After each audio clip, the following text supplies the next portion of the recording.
Ivoiriens, mes frères, Ivoiriennes, mes sœurs, chers compatriotes de la terre de l'espérance, je vous salue.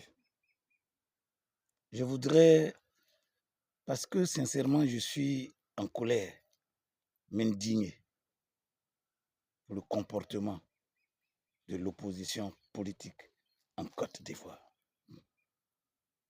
Vous voyez, il fut un temps où j'avais fait une série de vidéos et je m'adressais à la jeunesse ivoirienne, je m'adressais aux acteurs politiques de Côte d'Ivoire. Je soutenais qu'il était important que nous soyons unis.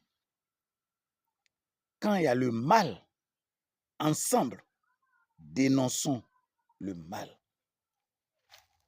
Et quand il y a le bien, ensemble, acclamons le bien. C'est un principe de vie sociale qui permet aux gens de fuir le mal pour s'intéresser au bien. Quand tu fais bien, on t'acclame, on te félicite. Ça t'encourage à faire le bien. Quand tu fais le mal, tout le monde s'élève contre toi. Tu es mis sur le banc des accusés. Tu es en minorité. Tu prends conscience et tu changes. Cela a toujours été la technique d'éducation dans nos différents villages. C'est pour ça qu'avant on disait tout le monde éduque les enfants. Aujourd'hui, les gens se plaignent du pouvoir qui arrête les uns et les autres. Mais arrêtez de vous plaindre parce que là, vous êtes malhonnête. C'est toute la Côte d'Ivoire entière, au travers de nos députés, nos différents gouvernements, qui a eu des propositions de loi, des projets de loi, et les députés ont voté. Ce sont nos lois. Je me souviens, il y a quelques années, à ce qu'on appelait la loi anti-casse. Mais pourquoi ils ont créé la loi anti-casse? Parce que nous sommes en 1990, Gbagbo et ses camarades passaient toute leur journée à faire la casse des bus, à casser partout. On a fini par créer la loi anti-casse pour dire tu casses, tu payes. Un pays se met au goût de l'actualité. Aujourd'hui, vous vous plaignez que beaucoup de jeunes du PDCI ont été arrêtés. Ces derniers temps, on me parle de l'arrestation de Ziki. Madame l'épouse de Gbagbo s'y mêle avec beaucoup d'émotion. Vous savez, l'émotion est l'ennemi de la vérité. Ce que tu appelles ton fils spirituel, tu te promènes aujourd'hui avec sa maman que tu appelles maman biologique. Puisque tu avais tant d'affection pour cet enfant, l'as-tu rappelé à l'ordre au moment où il faisait des bêtises? L'as-tu rappelé à l'ordre au moment où il disait ce qu'il ne faut pas? Le rôle d'une mère, si tu veux te démontrer aujourd'hui comme mère, est de garder son enfant dans le droit chemin. Ah, mon fils Ziki, je t'entends parler ces derniers temps-là, c'est pas bien. Excuse-toi. C'est pas comme ça on fait la politique. Si tu avais fait ça, Madame Gbagbo, Nadia, si tu avais fait ça, ton fils ne serait pas arrêté. Et si les gens t'avaient entendu reprendre ton fils, aujourd'hui même, tu peux aller voir le procureur pour dire c'est un enfant. Tu m'as entendu souvent lui parler. Pardon. Il se peut même qu'en tant qu'Africain, il accède à une telle demande d'une mère. Mais comment vous vous comportez à l'opposition? Vous diabolisez le président de la République. Vous diabolisez nos institutions. À longueur de journée, vous êtes dans les invectives. Vous êtes dans la délation. Vous chauffez la jeunesse à blanc pour la guerre, comme dit Gbagbo, pour le combat. Allez lui dire, il ne fera pas ceci. Toi, tu as été président de la République de Côte d'Ivoire. Donc, tu es un ancien président. Tu connais les enjeux pour diriger un pays. Mais pourquoi tu ne demandes pas audience pour aller parler à son Excellence, le président de la République?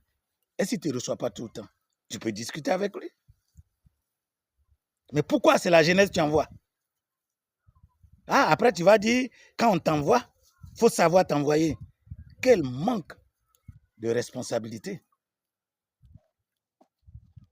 Les gens du PDCI, vous êtes là. On voit vos jeunes sur les réseaux sociaux. Ils insultent. Ils montrent aux gens comment fabriquer les cocktails Molotov. Et vous les applaudissez. Que se passe-t-il dans notre Côte d'Ivoire? Que se passe-t-il dans ma Côte d'Ivoire? Où allons-nous? Mais attendez, j'ai dit, le président Alassane Ouattara est au pouvoir. Notre ambition à nous tous en tant qu'acteurs politiques, c'est de le remplacer. La constitution de la République de Côte d'Ivoire a prévu les voies et moyens pour le remplacer. Le code électoral a prévu les voies et moyens pour le remplacer. Mais le plus intéressant dans l'affaire, c'est qu'il faut démontrer aux Ivoiriens ce que nous sommes capables de faire plus que lui. Mais pour réussir cela, la première chose, c'est de reconnaître ce qu'il a fait. Quand on reconnaît ce qu'il a fait, ensuite, on démontre à la nation ce qui reste à faire et ce qui est faisable à court terme, à moyen terme et à long terme. Et dans nos différents projets de société, que nous sommes obligés de mettre à jour. Nous disons, pour cette élection, voici ce que nous voulons proposer pour l'école, pour l'économie, pour la sécurité, pour la jeunesse, pour l'emploi. Voici ce que nous sommes capables de proposer pour les femmes. Voici comment nous voulons que nos régions se développent. Ce sont des êtres intelligibles. Si tu leur proposes quelque chose de mieux, ils seront séduits. Le rôle d'un acteur politique est de séduire par un projet cohérent sa population afin de demander son suffrage. Bon, non au quatrième mandat. Vous ne voyez pas que, bon, d'après les autres, ce n'est pas le même verbatif que vous racontez depuis tant de siècles.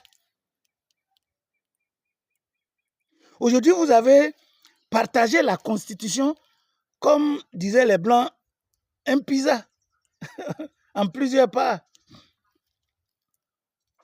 Gbagbo Laurent attrape un côté, parce que l'âge limite pour être candidat a été sauté. Donc ça, il prend.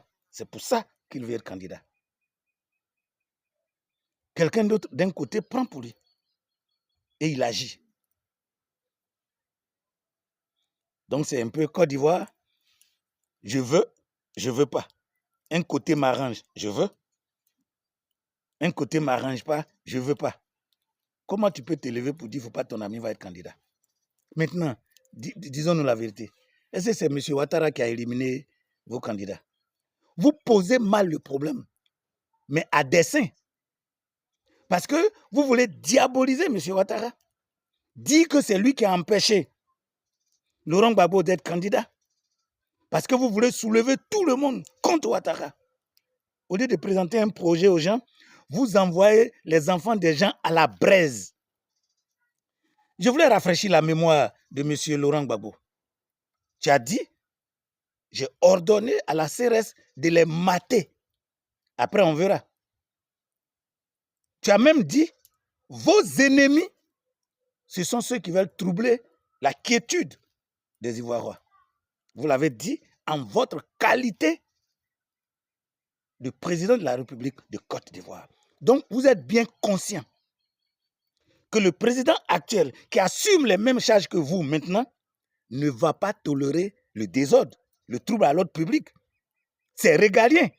C'est pour ça que la Côte d'Ivoire lui a donné toutes les armées pour maintenir l'ordre. Comment, avant tout, vous pouvez décider qu'on mate les gens et que maintenant vous voulez créer le trouble à l'ordre public? Pardon, épargne nos enfants.